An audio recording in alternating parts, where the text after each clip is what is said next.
Et voilà, une photo copyright Blaise Fiedler, n'y touchez pas. Malheureusement, le copyright en France, ça n'existe pas. On a bien le brevet, on a le dépôt de marque, mais pour les photos, il s'agit d'autre chose. Il s'agit du droit d'auteur. Suivez-moi.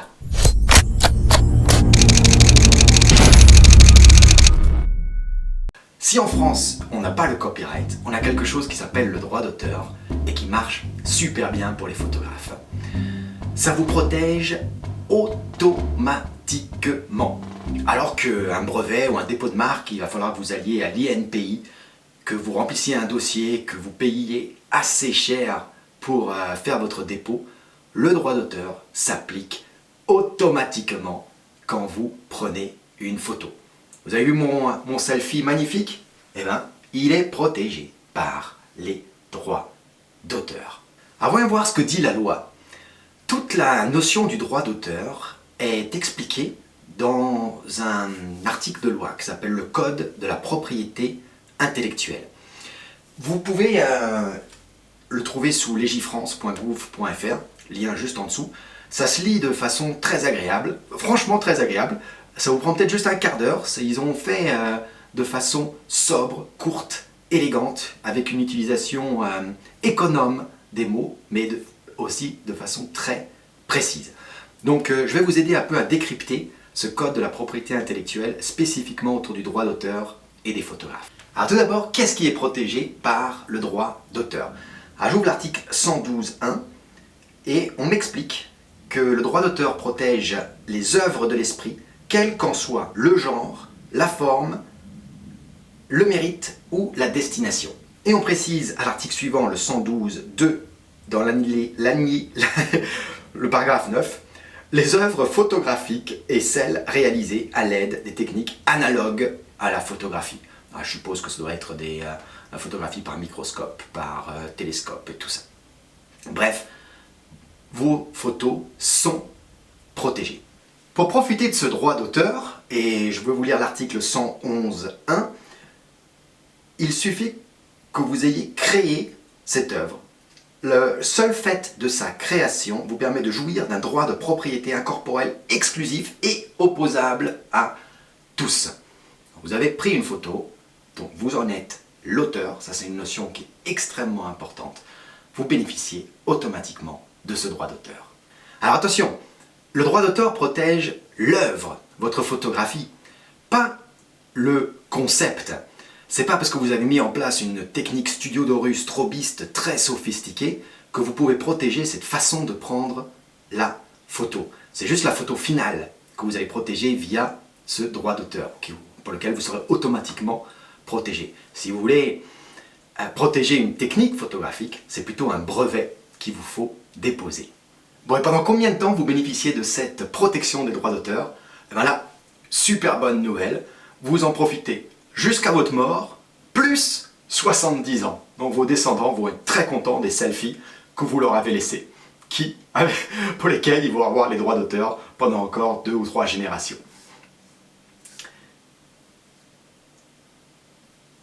Bien, donc maintenant vous avez les droits d'auteur sur une photo.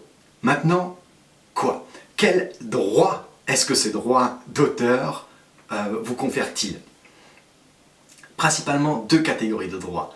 Le droit moral et les droits patrimoniaux. Commençons avec les droits moraux. Tout ça est bien expliqué dans l'article 121.1 avec une phrase qui est magnifique. L'auteur jouit. Ça continue. L'auteur jouit du droit au respect de son nom, de sa qualité et de son œuvre. Ça c'est splendide. Ça veut dire quoi concrètement? Ça veut dire qu'il faut obligatoirement associer cette œuvre à vous. Vous avez un droit de paternité sur cette œuvre.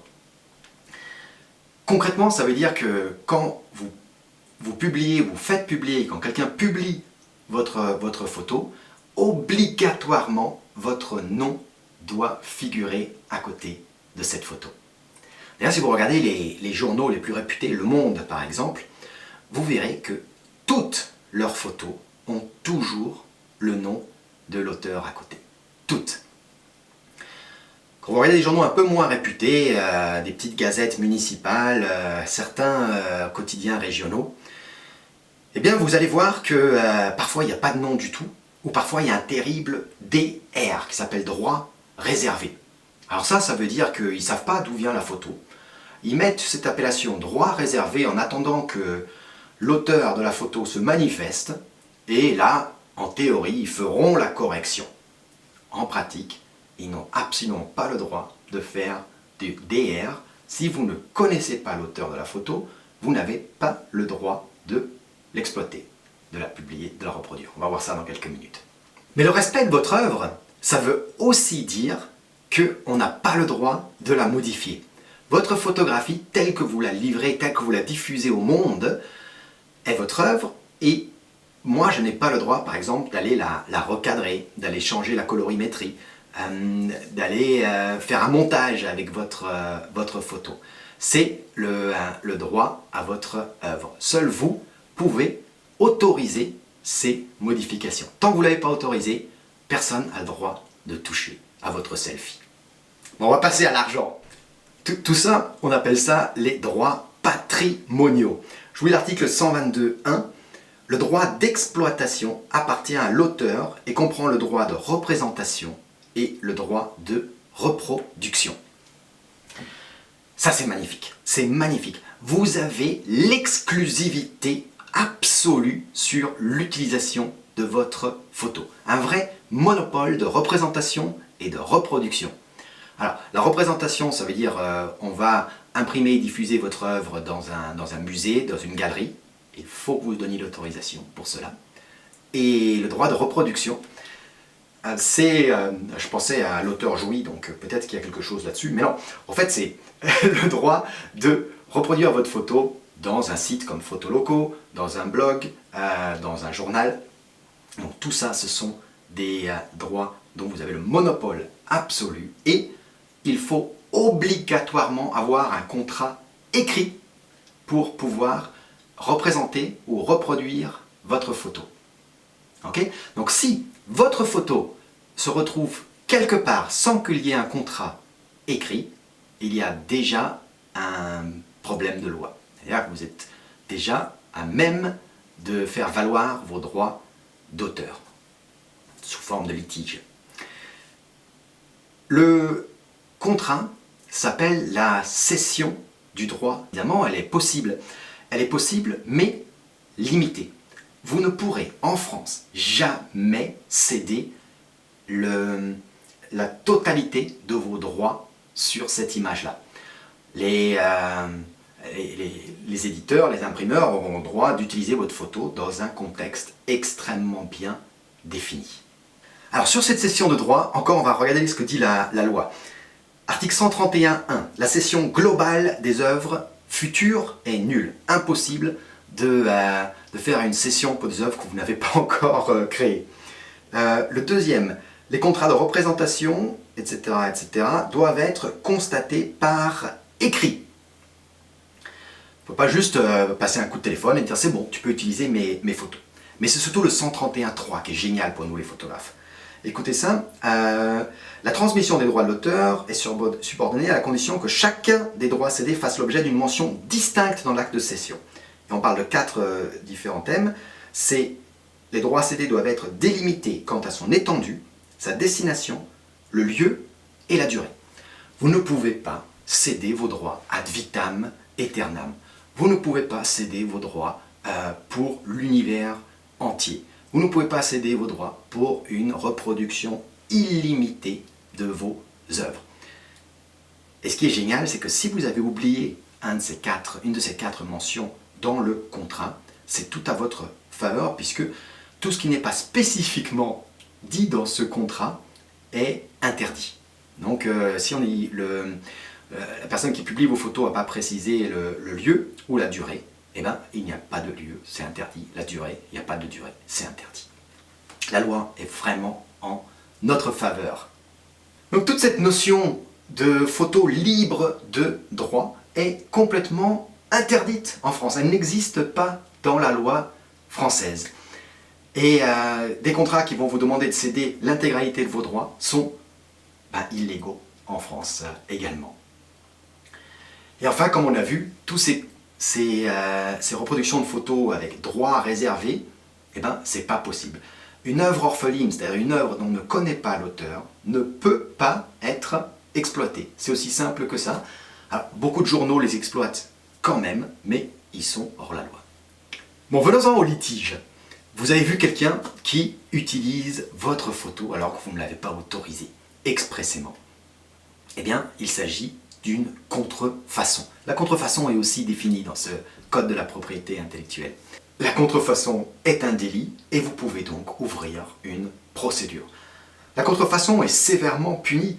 On parle de jusqu'à 30 000 € d'amende et 3 ans d'emprisonnement. Donc c'est pas quelque chose de léger. Alors je vois 30 000 €, il y a vos yeux qui commencent à briller.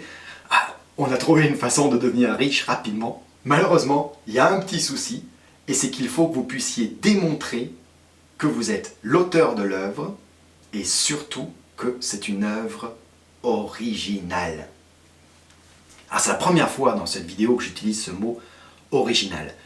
Et je pense que j'ai changé de couleur en utilisant ce mot parce que c'est quelque chose de tout simplement délirant dans ce code de la propriété intellectuelle. Il faut que vous puissiez prouver que votre photographie est une œuvre où vous y avez mis votre personnalité. Ah. Si on regarde le texte de loi, le code de la propriété intellectuelle, il apparaît nulle part cette notion d'originalité. Le selfie que j'ai pris en début de vidéo, c'est une œuvre puisque c'est une photographie et c'est tout ce qui est défini dans le code de la propriété intellectuelle. Malheureusement, la jurisprudence a amené cette notion d'originalité pour dire que les photos de carte d'identité, par exemple, n'étaient pas des œuvres originales et qu'ainsi elles n'étaient pas protégées par le droit d'auteur. Le problème, c'est que c'est défini nulle part dans le code de la propriété intellectuelle ce que c'est que l'originalité d'une photo. Donc, devant un tribunal, vous allez discuter avec le juge si votre photo est originale ou pas. Et ça va être hyper important, parce que si vous n'arrivez pas à convaincre le juge que votre photo est originale, eh ben, votre photo n'est pas considérée comme une œuvre, et du coup, elle n'est pas protégée par les droits d'auteur, et elle peut être volée au sens de la contrefaçon du litige dont on vient de parler. Et comme c'est défini nulle part dans un texte de loi, cette notion d'originalité, ça va vraiment dépendre à votre faculté, habileté de convaincre un juge que vous avez une photo originale. On va prendre un scénario. On vient de vous piquer une photo sur votre blog. Le voleur l'a publié dans un journal, l'a mis sur son blog, a même enlevé votre nom, donc il l'a modifié, il a mis son propre nom. Vous la signez devant le tribunal, et là, on vous dit, votre œuvre, là, elle n'est pas originale, il a le droit de la piquer. Ça fait un peu mal au trip quand même, hein. Ça fait un peu mal au trip, on vous a volé quelque chose, et puis on vous dit que c'est pas assez bien pour que vous soyez défendu par les droits d'auteur. Pour moi, c'est complètement fou cette histoire.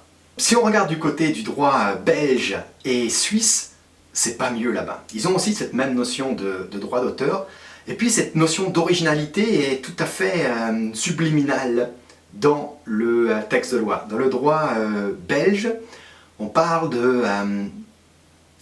d'une œuvre propre à la personnalité de son auteur. Et dans le droit suisse, il faut que ce soit une œuvre qui ait un caractère individuel. Qu'est-ce que ça veut dire? Pas plus qu'une œuvre originale, c'est-à-dire laissée à la libre appréciation du juge en fonction des jurisprudences, c'est-à-dire des précédents procès qu'il y a eu. Donc si je résume, vous prenez une photo, vous êtes automatiquement protégé par le droit d'auteur, à condition que vous soyez l'auteur et que c'est une œuvre originale.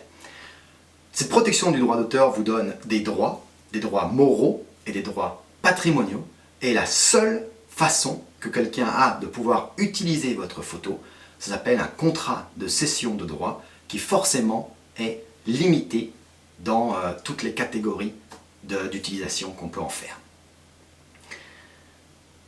Dans le prochain épisode, je vais vous raconter une anecdote, enfin une vraie histoire d'un photographe qui s'est fait piquer sa photo, qui a signé la société d'édition devant un tribunal. Au bout de 2 ans, on a jugé qu'il n'était ni l'auteur et que sa photo n'était pas originale. Il a donc perdu le procès et la personne qui a volé sa photo, une maison d'édition, l'a assigné pour des dommages et intérêts pour l'avoir amené devant le tribunal. Je vais vous raconter cette histoire dans le prochain épisode. Ne le ratez pas, c'est très intéressant pour comprendre vraiment toutes les manettes qu'il y a dans le droit d'auteur. Pour tous ceux qui me regardent aujourd'hui sur YouTube et qui se tonnent de ne pas voir beaucoup de vidéos ces derniers temps, en fait, tout est sur Photoloco en ce moment. J'utilise de moins en moins YouTube. Venez me retrouver sur Photoloco, il y a énormément de contenu, surtout si vous ne m'avez pas suivi depuis quelques mois. J'aurai grand plaisir à vous accueillir là-bas. Donc pour vous et pour tous les autres, je suis Blaise Fiedler de Photoloco et vous allez me retrouver très bientôt pour d'autres épisodes sur le droit d'auteur. À bientôt.